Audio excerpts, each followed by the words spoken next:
Hey, everybody. This is the Yoga in My School podcast. I am Donna Freeman, the founder and of Yoga in My School and the host of the podcast.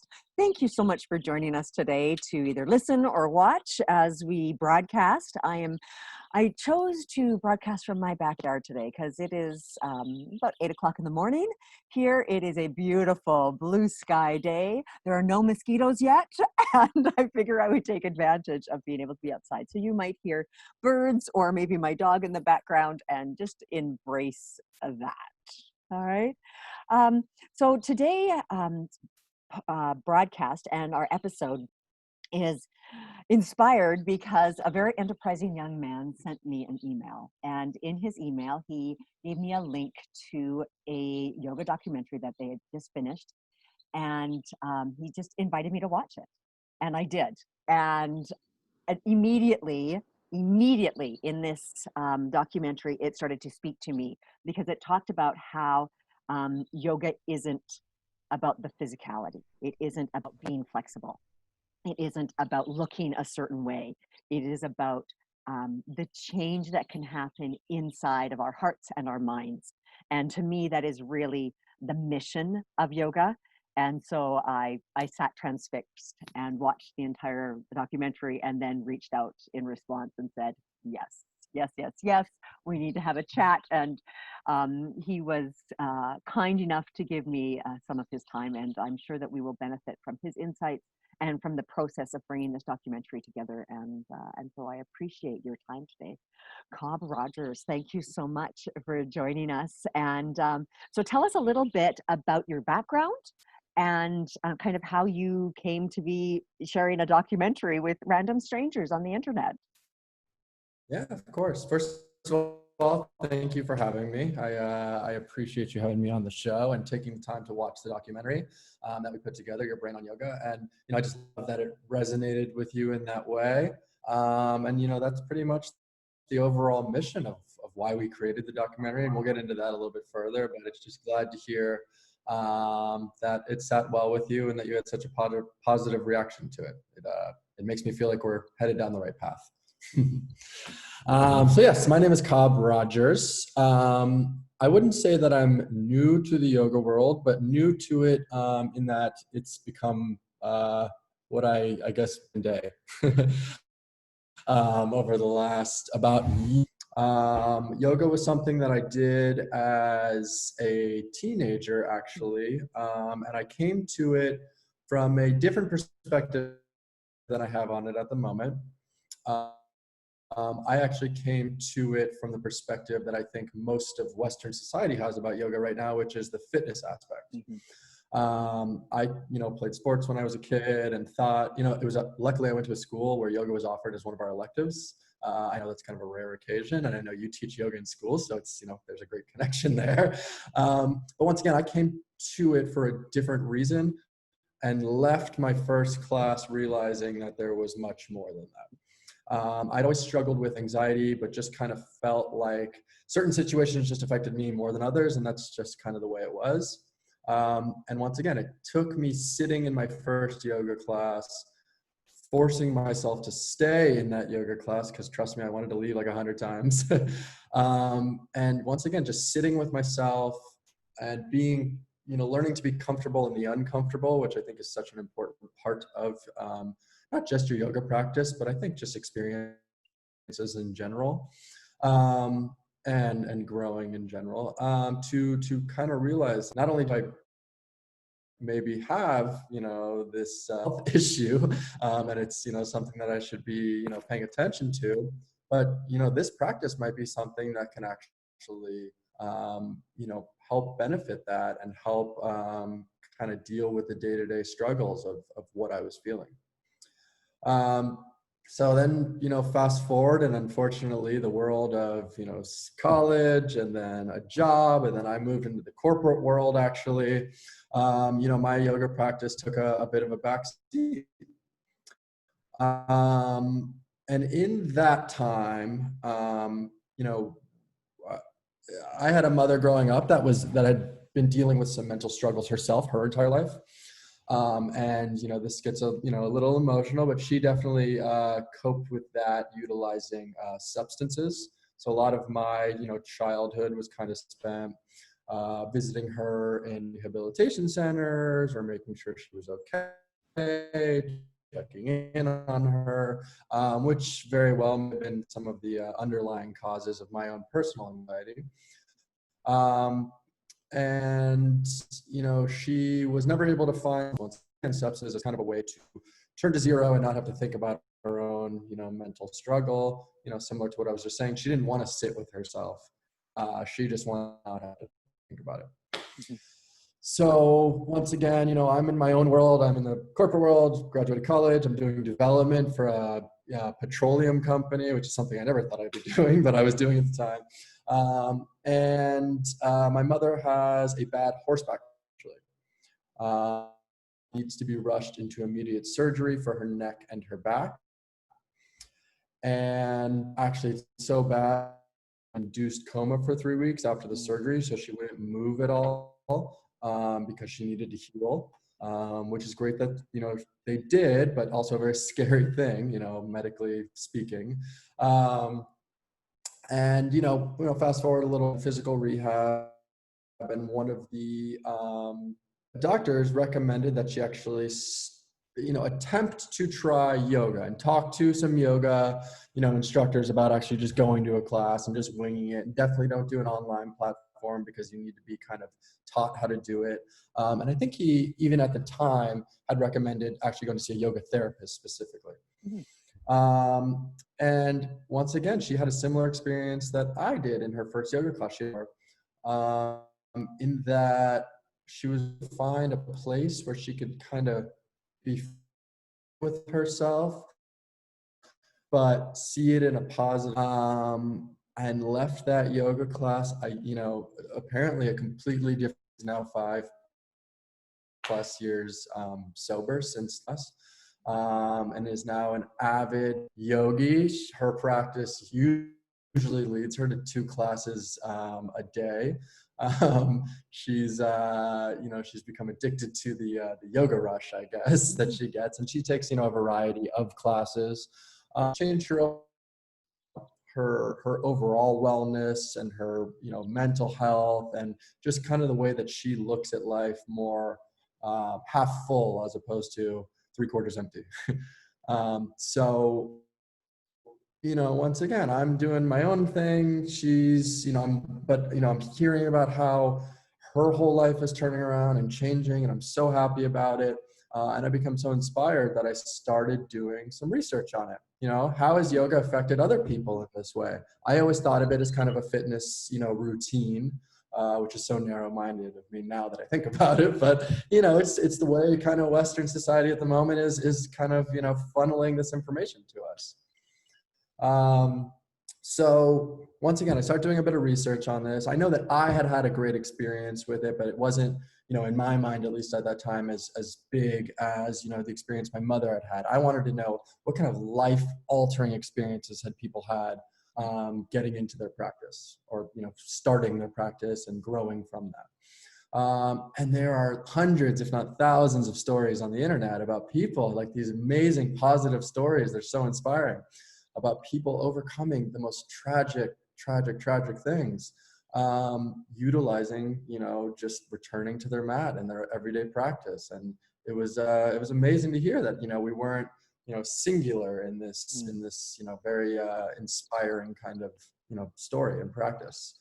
And then I started looking up, okay, like what is out there besides the person thing, but like I wanted to go deeper, and found, amazing research studies and, once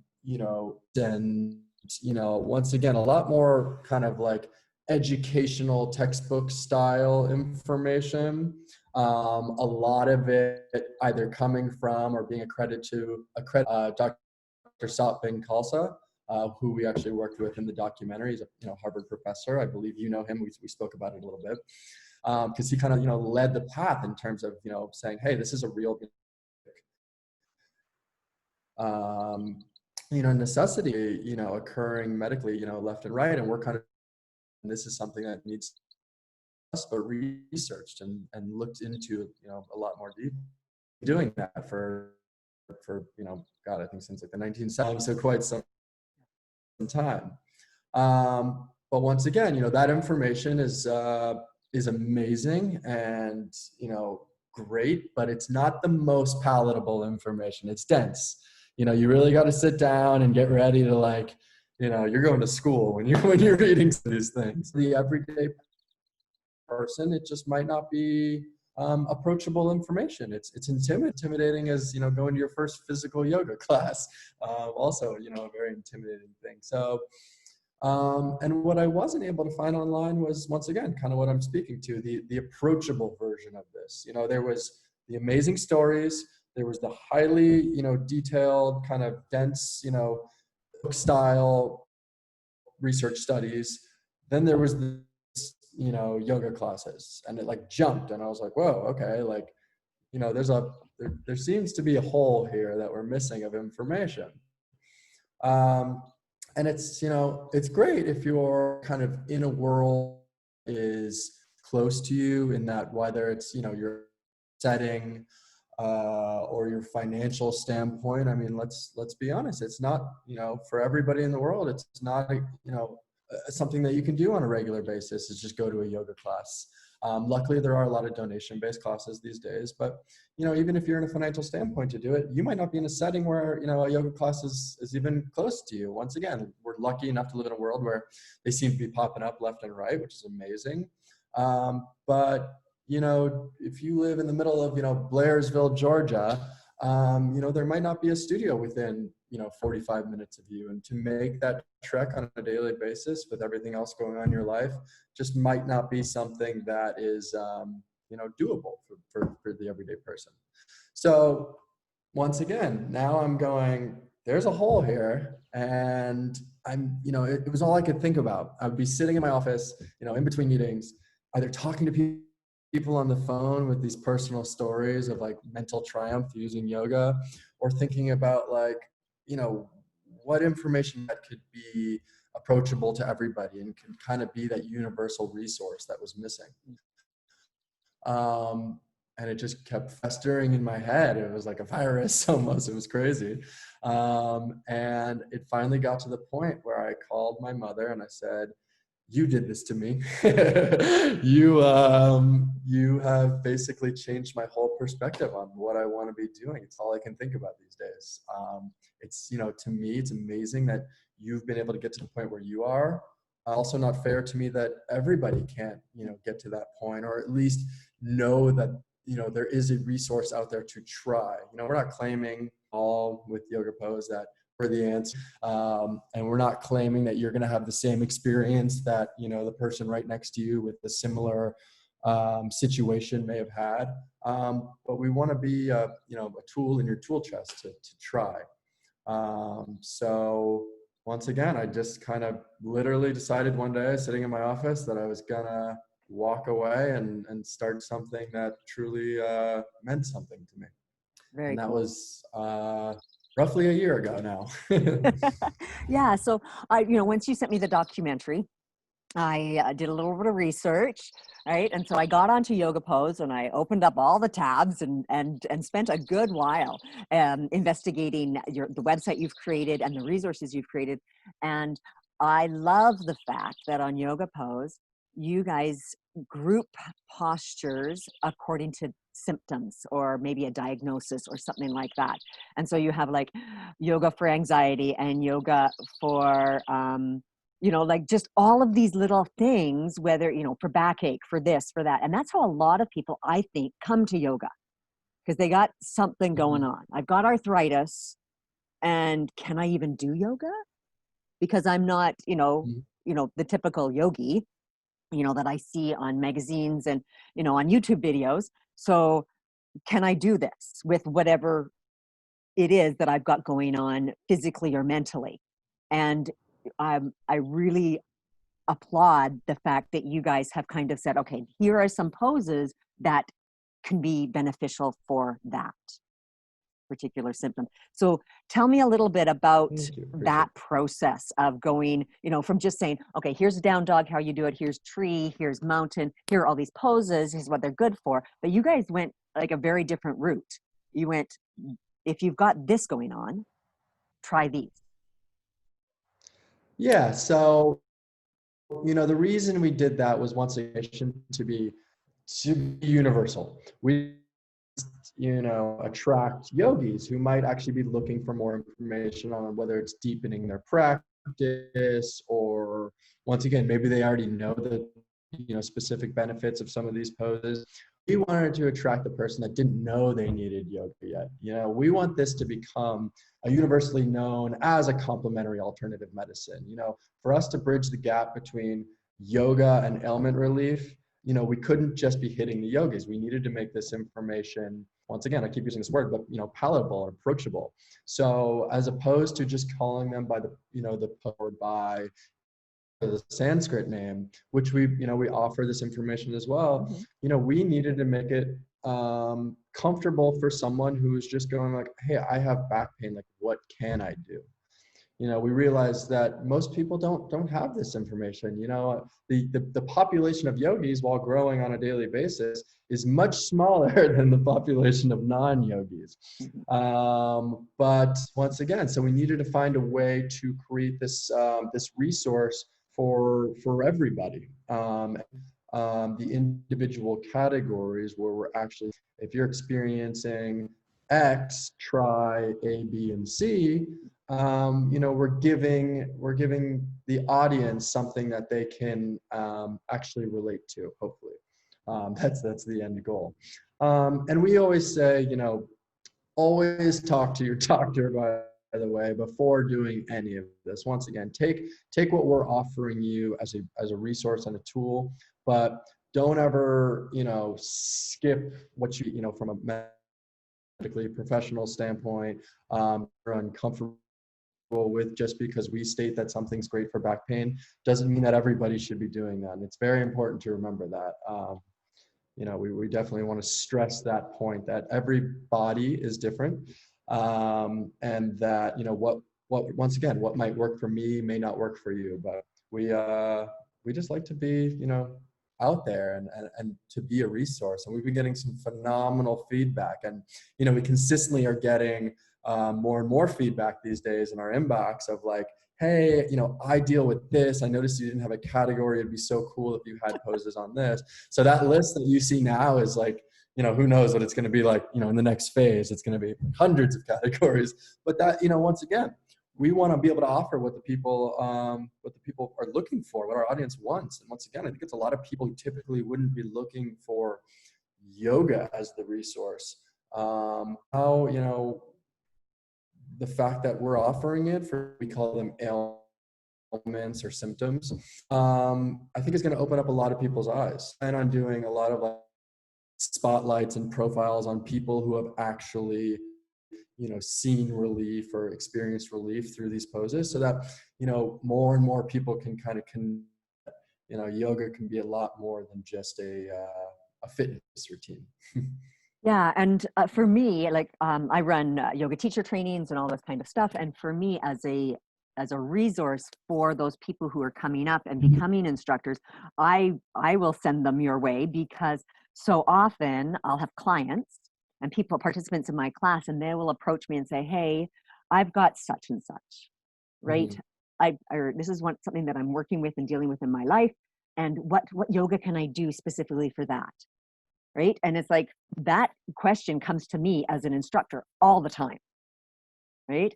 Especially as yoga reaches into senior populations, and as more and more people, not just fitness buffs, come into the yoga world. And we all have stuff. You don't get through life without stuff. And to be able to tell them, go to yoga pose and look it up. Because often I'll do searches on the internet. I'm like, okay, yoga for, sciatica. It's like, I know lots of women who deal with sciatic pain. And so it's like, okay, where can I go for that? And then you find there's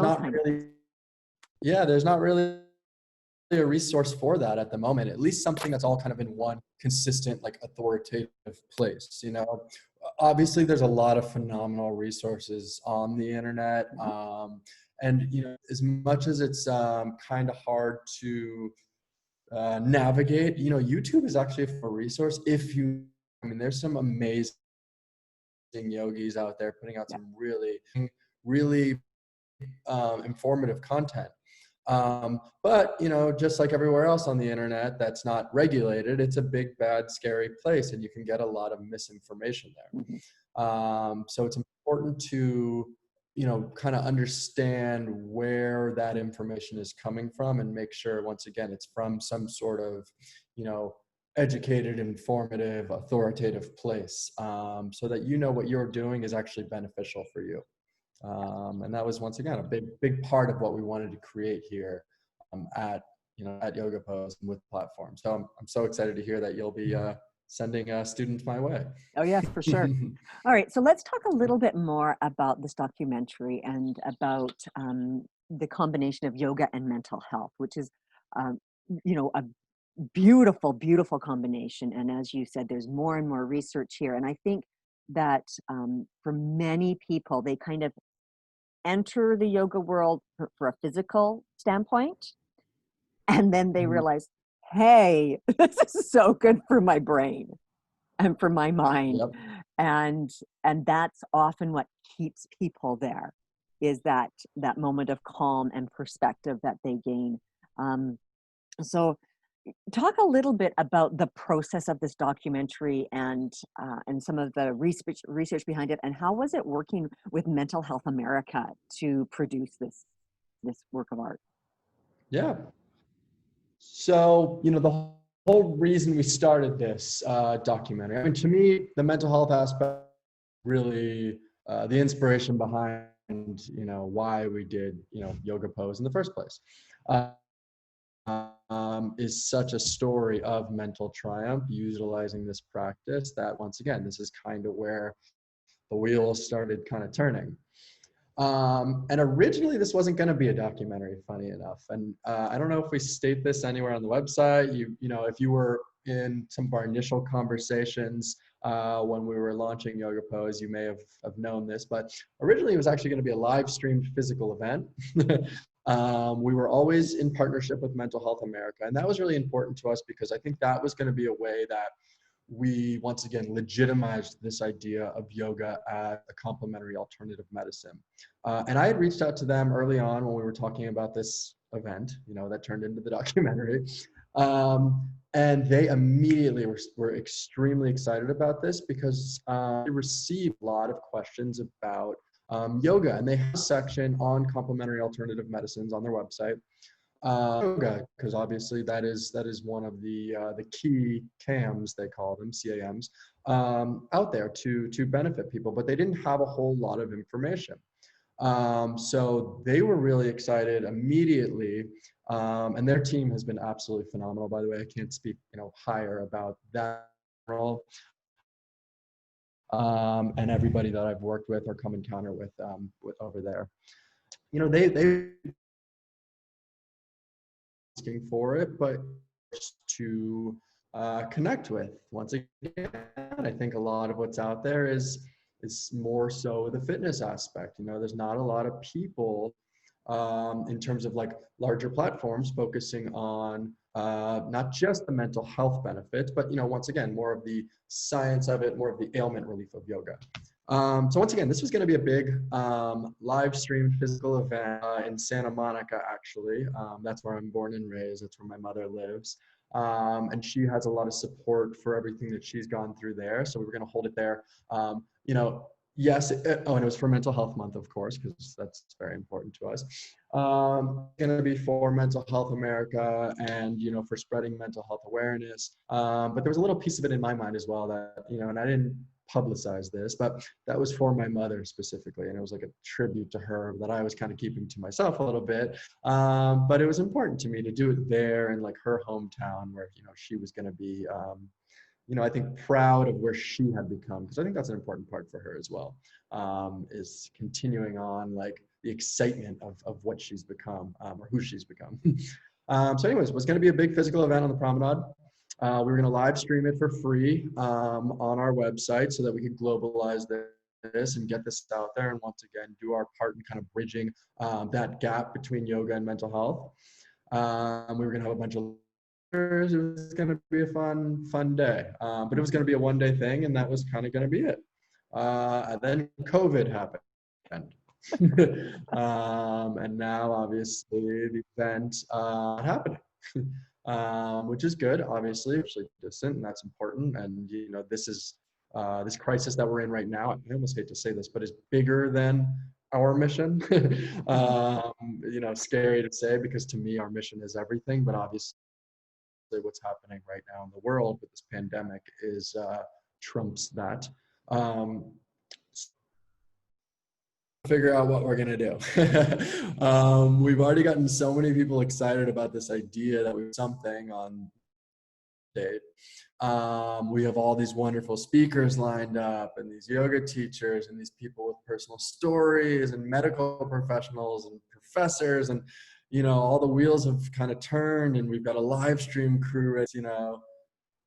Oh crap, we've got 3 weeks to do this.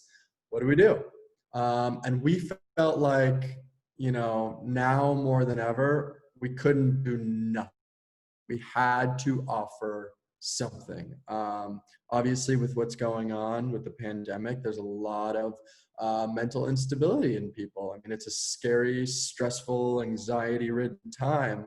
That is, it's scary. The unknown is scary. Nobody knows what's next. Everybody's experience seems to be different, not only from a personal standpoint, but from a physical standpoint, where some states are opening up and some are not, and people, it's confusing and it's scary. And once again, a lot of what comes from that is this anxiety, this stress, this depression. It's changed everybody's routine, and people need something to help them with that. You can't be. Not everybody can just do it on their own, and that's totally acceptable. I am one of those people that can't just flip a switch and be okay with a totally different world that I'm not, even understanding what's happening in. It's scary. So we said, now more than ever, we need to offer something. So we contacted everybody who was initially going to be in the video, as well as put out some more feelers and said, or not in the video, sorry, in the event.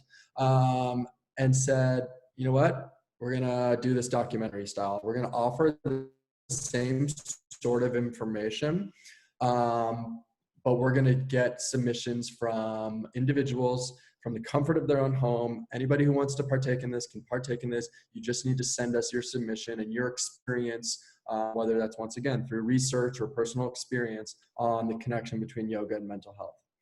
And what we got was about 100, anywhere between 10 and 20 minute submissions, spanning all over the world, of people talking about the importance of yoga and mental health, or on mental health.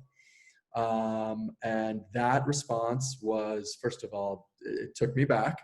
I mean, it was like, whoa, okay, I love this. This is amazing. People are obviously not only excited about, putting something out like this, but putting something out about this right now during these times.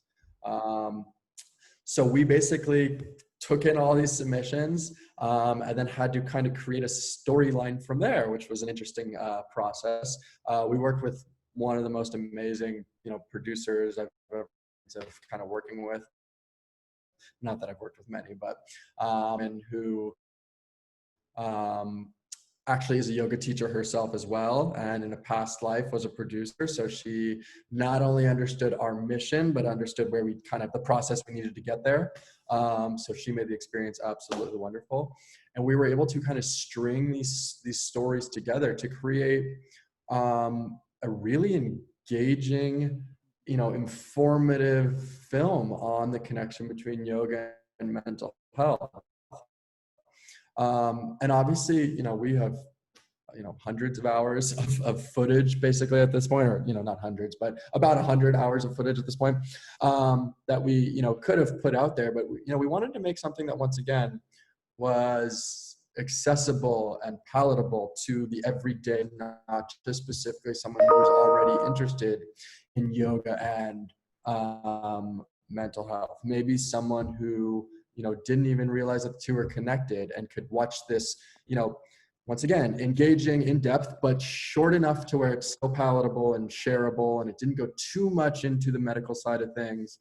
We wanted to keep it, we wanted to touch on the broad topic of yoga and mental health, not so much dig too deep into the subtopics. We now still have all of this footage and are planning on utilizing it to go deeper into, once again, kind of the subtopics and the more detailed, informative information. But we wanted something to get this out there universally. That was the main goal here, is let's bridge this gap globally, and then start digging deeper. We wanted to ease people into it without, giving them something too dense and scary. And then through this, obviously, it was Mental Health Month, so it was important to us that we were not only supporting Mental Health America by creating this resource, but we were also collecting donations the entire time in the name of Mental Health America. We also have an online kind of store platform thing that we created where we have all these cute little brains doing yoga poses, and we donate a portion of all proceeds from that back to Mental Health America as well.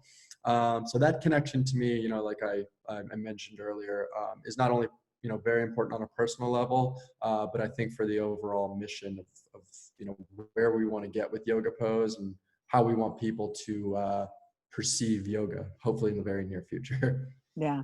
I love it. Like I said, I was really excited. Thank you so much for reaching out and for just kind of, I'm sure you're doing mass mailings, and because I've been on that side trying to get a message out, and it just really resonated with me. And like you said, the timing of it is ideal.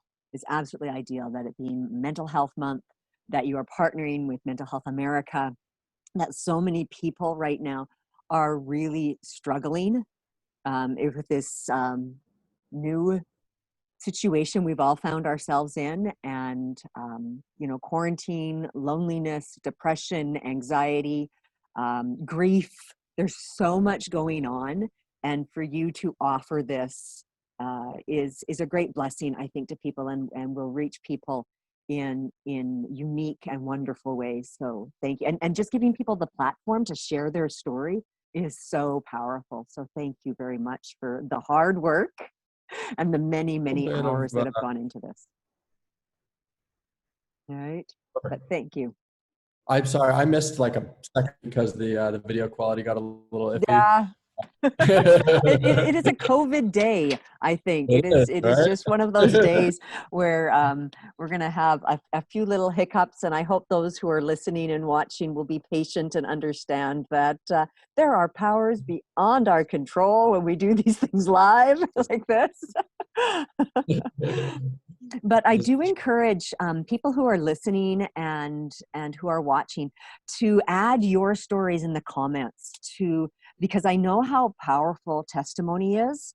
And I know that as we share our personal struggles with one another, that we are strengthened because of that.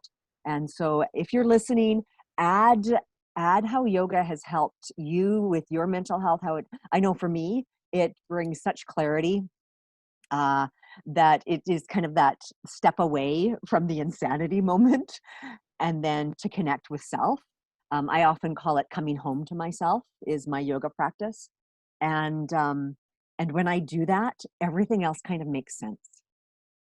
Mm-hmm. And I don't know what other people's experience are, but I hope that they have a similar experience, that they have an opportunity to come home to themselves and to truly know themselves and to honor the amazing awesomeness that each one of us possess. But I wanted to ask you, how has your personal practice of yoga and meditation, how has it benefited you with your mental health, that anxiety that you spoke of as a youth and through university, and I'm sure in your corporate life, you don't do any of that without degrees of anxiety and worry and stress. And so now that you've come into this yoga world and are offering this, how has that practice, that yoga meditation practice, how has that been personally beneficial to you? So my practice, at least in the last year, is not specifically what I've been preaching, which is, I know, not good to say, but I'm a firm believer in every once in a while, I should be doing it at least every single day, Mm. stopping what I'm doing, checking out, and touching my mat. Or to me also, yoga isn't specifically just about being on my mat. It's obviously that mental state. For me, over the last year, because I've been so immersed and so not preoccupied, that's the bad word, but almost obsessed with getting this information out to people and offering it as a resource for them, that I every once in a while realize, hey, what about me? Mhm. I need to do it more often. And my practice has definitely taken a little bit of a backseat once again in the last, little while, only because I'm so focused on everybody else. I know, everybody said good to anyone if you're not good to yourself. And I could not agree. The fact is, I'm not personally getting on my mat enough. But there's also the fact that, like I said, yoga isn't specifically about just the physical postures or being, you know, part of my new practice, at least right now in these beginning stages of this resource and making sure to access the information, is positive benefit from just getting this information to other people, that for me it's almost like a version of yoga right now. I've been I, I just feel like relief almost on a daily basis. People have access to the site and receiving all these wonderful emails back about how we've positively affected people, and hearing how people have reacted to the documentary, that once again, it's almost like my version of yoga right now. Now, I know that's not something that I can do forever, and I need to, once again, get back to my mat more often. And my entire team has told me that on a daily basis, and I continue to kind of go down this path. But it's my current joy. It's like, what is really doing it for me is helping other people. But once again, I'm doing phenomenal YouTube class, where to go and kind of what um, you know that's kind of where I've been finding, so once again, some really interesting, exciting, fun, classes that have helped me to kind of uh, once again distract myself from myself. And then I'll also take probably about once a week, if not twice a week. I'll try to take a yin class, only because like I mentioned earlier, anxiety is something that's just always kind of and sitting with myself while I feel relief, kind of, during and after, is something that getting into has always been, a tough thing for me. So that type of practice that's very mental Mhm. is one of those, putting myself in an uncomfortable situation to grow and make myself more comfortable. And I've always been the type of person who, I'm not an adrenaline junkie at all, but I'll never say no to an experience, because I almost want to put myself in uncomfortable situations. And it's funny to think about yin yoga and adrenaline like they're one and one, but it's like, to me, it's almost like, I almost like, when first starting a class, it's like my heart is beating and like pounding, and all of a sudden I'm like, wow, it's like, this is, the same as like jumping off a cliff for some people. It's such a funny connection how everybody's so different, but can kind of experience those same emotions. And then usually, 5 minutes into the class, I realize why I'm back there and why I'm doing this, and, how it's benefiting me. But yeah, so that's, how I've been, kind of focusing on my practice. Once again, not as much as I should, but doing it when I can and when it's comfortable for me. I love the humanness of your answer. I just do, because so many people that I know will see me randomly, in my community or that kind of thing. And almost immediately they'll look at me and they're like, oh, and they'll feel guilt. They're like, I haven't been to yoga class in a long time. I'm so sorry. It's like, no, that's not the most important thing. The most important thing is, are you connecting to self? Are you finding ways? And if getting that feedback and promoting this documentary and sharing this information, if that is you connecting to self, then that's a beautiful practice. And whether it's a yin practice or a Ashtanga practice or, a walk in the park, like, find your way to connect to self. And to me, that's living yoga. That's a daily practice. If we can do something like that on a daily practice, then, yes, roll out your mat, but you don't necessarily need to roll out your mat to nourish yourself. You shouldn't feel that guilt if you don't. Right, exactly. It's like, are you doing something to nurture yourself? That self-love is so vital. And if rolling out your mat is causing you guilt, or if you're not doing it, or it's like an obligation, well, maybe we should find other ways to do that bring us joy. You got to put things in perspective, right? Like, right.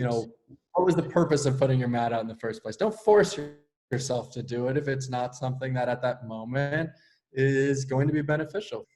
Exactly. Right. And I'm a big proponent of yoga can be done anywhere, anytime, by anyone. It's like, it's more of a mental state than a physical place or a position of your body. And so it's like, okay, people, let's explore that as a mental health practice and as a yoga practice, and spread that kind of good news to the world. So you're doing yoga. There you go. Just in your own way, in your own time. All right. Cobb, it has been awesome chatting with you. I love your mission. I love Yoga Pose, the website. I will encourage lots of people to go there. Those who are listening, go check out Yoga Pose. Find things that you got going on and the poses that match for it. And really great videos and instructors and models that you've done. Like, from a production standpoint, from having my own website, kudos. I know how much effort goes into that. And that the library that you're amassing, it will be a tremendous benefit to yoga practitioners, yoga instructors, and yoga therapists for years and years to come. So thank you for embarking on this mission and for blessing all of us with it. Thank you so much for having me, and thanks for everybody for listening in. I appreciate it. So where can people find you on, social media, and of course, is it yogapose.com? Yeah, so the website is yogapose.com. Our Instagram is, I'm not great with social media stuff. I think it's like Instagram /WeAreYogaPose or @WeAreYogaPose, one of the two.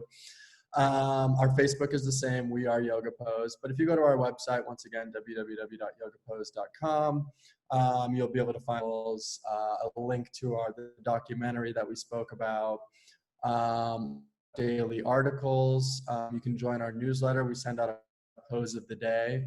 It's fun. We're beginning to get back to some cool our users, kind of trying to get into the business, so it's great. And then we have some really exciting stuff rolling out in the next couple months to kind of deepen our resource and be able to offer more. So stay apprised. I'd say in about a month and a half, you'll see something totally different when you come to the website. Fabulous. Well, thank you very much. Totally appreciate your time, and have a wonderful, wonderful day. You too. Thank you so much, Donna. I appreciate it. You guys have been listening to the Yoga in My School podcast. My name is Donna Freeman, and we have been blessed to have Cobb Rogers here of Yoga Pose and the documentary, Your Brain on Yoga. I highly recommend these resources to you. And again, like I said, leave your comments below as in your own personal story, your struggles and your triumphs, and let us all benefit from that. Thank you for listening, you guys. Have a great day. Namaste.